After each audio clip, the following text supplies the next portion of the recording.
Good morning and welcome to the Bipartisan Policy Center. We got a lot going on in this town today, but we're going to talk about something that's not in the headlines, a discussion of tax expenditures. And this event is being co-hosted with the Results of America and our friend Bruce Reed over here.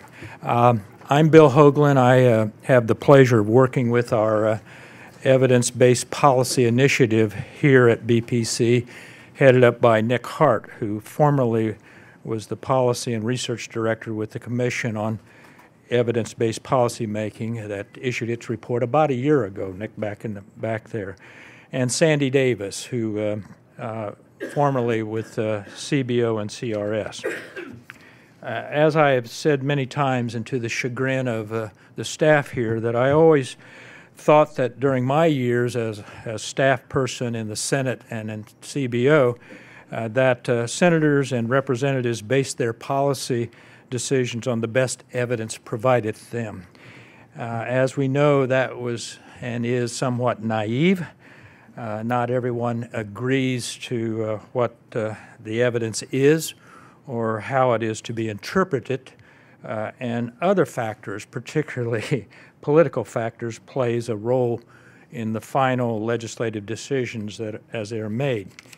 But that should not be a reason for those of us that labor in these vineyards of public policy to always we should try to evaluate policies and programs based on the best evidence to ensure that the taxpayers' dollars are being spent efficiently and effectively. It seems to me that when it comes to the various social welfare type spending programs, whether that be employment programs, housing programs, community development programs, child welfare, health education programs, it seems to me that when we're looking at the spending side, that we do try to apply some rigor and procedures to determine the evidence and its effectiveness. But when it comes to the tax code, whether that be credits, deductions, exclusions, preferences, many times also applying to the same social welfare spending program in terms of its goals and outcomes, I think we somewhat fall short of the oversight and procedures or processes that we devote to finding the evidence of their effectiveness. So, and just as a side note, it's always struck me that the estimate of tax expenditures, I know this is also an issue, but the estimate of tax expenditures today, $1.5 trillion, is almost equivalent. In fact, I think it exceeds the entirety of the annual appropriation budgets that we do. Now, let me admit that when you look at the good work that Tom Barhold's Joint Tax Committee does, staff and the Congressional Research in compiling, as some of you know, they put out this publication, Tax Expenditures Compilation, that when they do that, there is some assessment of the arguments for and against particular tax expenditures. But the question from my perspective is it sufficient? And relative to the work that's done on the discretionary spending side, which is addressed somewhat on an annually basis through the appropriation process, is it balanced compared to tax expenditures, which are considered somewhat, or tax bills that are considered somewhat episodically? So no surprise, my bias is clear on the table that we should evaluate tax expenditures more regularly as we do social welfare and other public spending programs. I think we have the right people here today to tell us how to do that, but also we have people here to point out some of the methodological, procedural nightmares that might accompany such a process. So let me quickly turn this over to Dr. Doug Holt-Eaton, who, to begin this dialogue, I don't think Doug needs any real introduction, friend, former colleague, the 6th Director of the Congressional Budget Office, also formerly Chief Economist for the Council of Economic Advisors in President George W. Bush administration, and currently President of the American Action Forum. So Doug, take it away.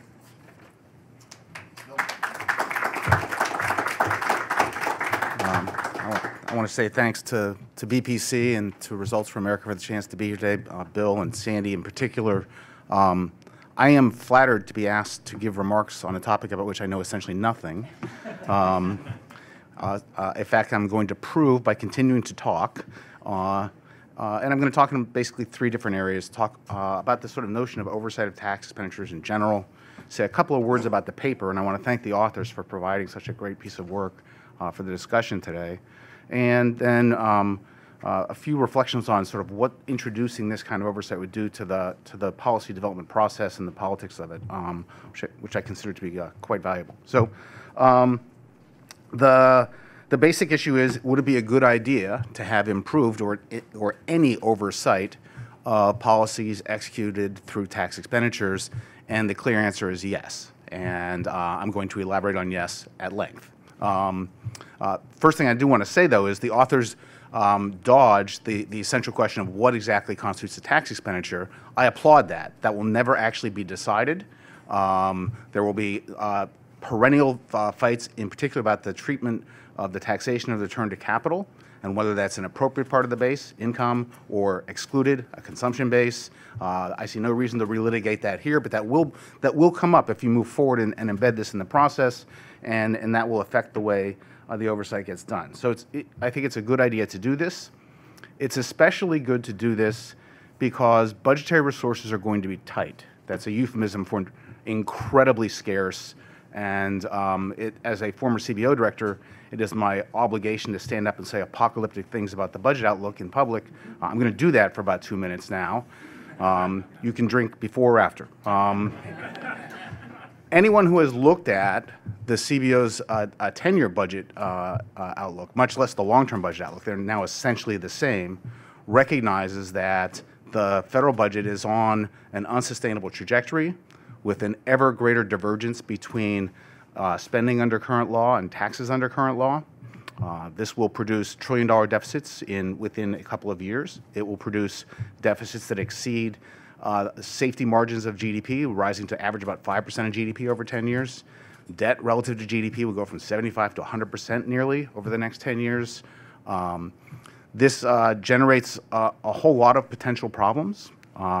It is, number one, a mismatch between the top line revenue and spending that at some point world capital markets will become alarmed by, and a failure to address will inflict harm on the U.S. economy. It is driven in large part by the rising spending on mandatory spending programs, the Medicare's, Medicaid's, Affordable Care Act, Social Security's of the budget. That concentration of spending on mandatories has steadily pushed the annual appropriations out of the budget. We've codified that with budget caps in recent years, but it was a phenomenon that was happening over time anyway. Those annual appropriations, national security, basic research, infrastructure, education, are the things that the founders thought were the role of government. And they are the places where the federal government can genuinely invest and improve the welfare of future generations. So there's a mismatch in the way we're doing our spending that is underneath this budget process as well.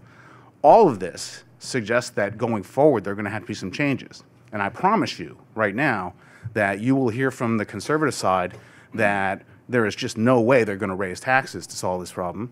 And you will hear from the progressive side that there's just no way they're going to change those social welfare programs to address this problem. And they will both be wrong, because that's got to happen.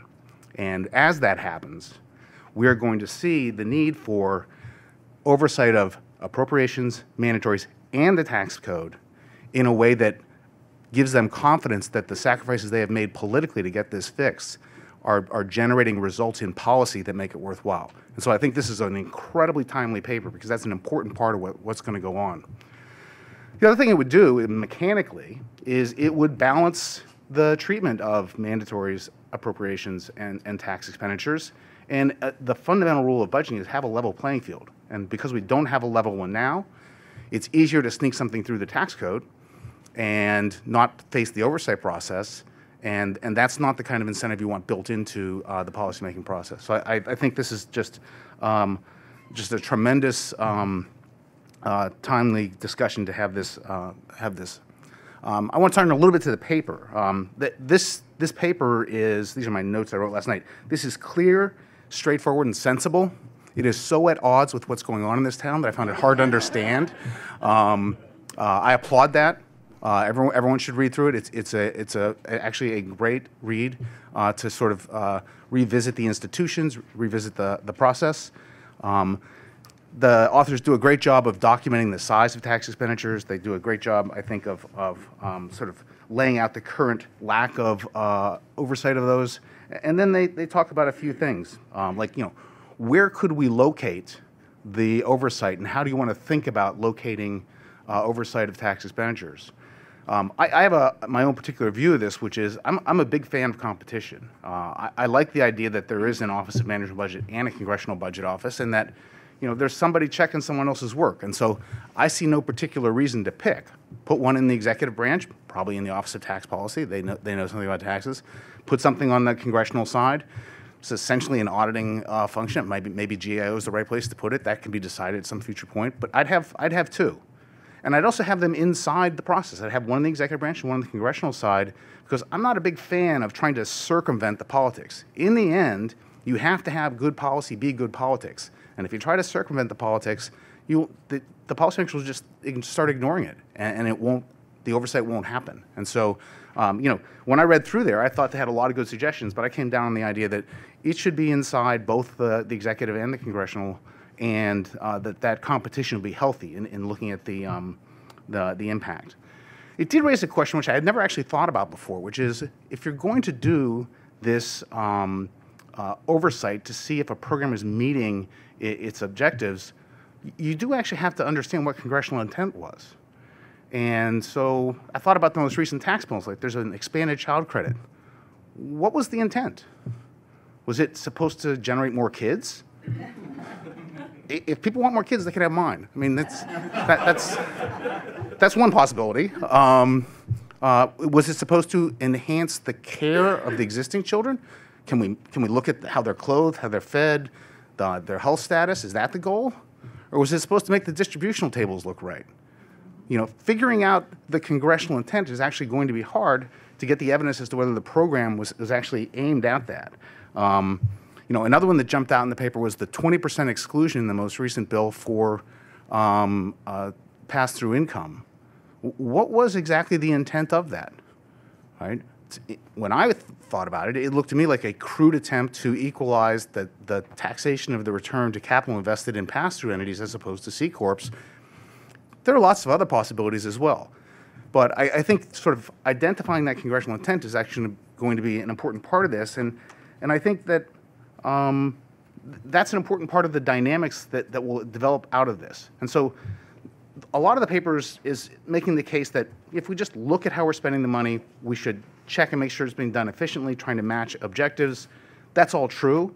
I think that have great virtue. Appropriations, mandatories, tax expenditures, doesn't matter. But placing greater emphasis on this, I think, produces some really good dynamics in the process. Number one, you or I, in a political sense, if I'm sitting a member or a senator, I'm going to want to get the guys trying to push this thing on the record as to their intent so we can go back and check and see whether it ever worked. And I think that's a good thing. I think building into the process, the incentive to get people to lay out exactly what they're trying to accomplish would be a valuable thing, and the politics would be there to do it. I think the second piece of dynamics that would come out of this is greater research on the effectiveness of all of these programs, whether they're spending or tax expenditure programs. If you want to make the case that this wasn't good or was good, you're going to have to go to some sort of research literature, find a consensus in that research literature to make the case. This provides an incentive to do that research. It brings outsiders into the policy process and checking the effectiveness. I think we've seen that a little bit as a result of the introduction of dynamic scoring into the congressional process somewhat. We see outside groups now very interested in how you do it. What's the best way to evaluate the effectiveness of things that were dynamically scored? This would have the same kind of, I think, beneficial research implications. And I think that'd be something that we want. And I think it also starts to generate a healthy competition between doing it through the tax code, doing it in appropriations, doing it in a mandatory spending program, right? If you've got insufficient oversight in the tax code, the other guys are going to start yelling, and you're going to get pressures for everyone's oversight to be better so that they're treated equally and preferred policies get pursued. And so I just want to genuinely applaud the two organizations for sponsoring this effort. I want to thank the authors for a great paper that's going to be the topic for good discussion. And I want to wholeheartedly endorse the idea that we should pay attention to how we spend our money, regardless of which funnel it goes out. Thank you.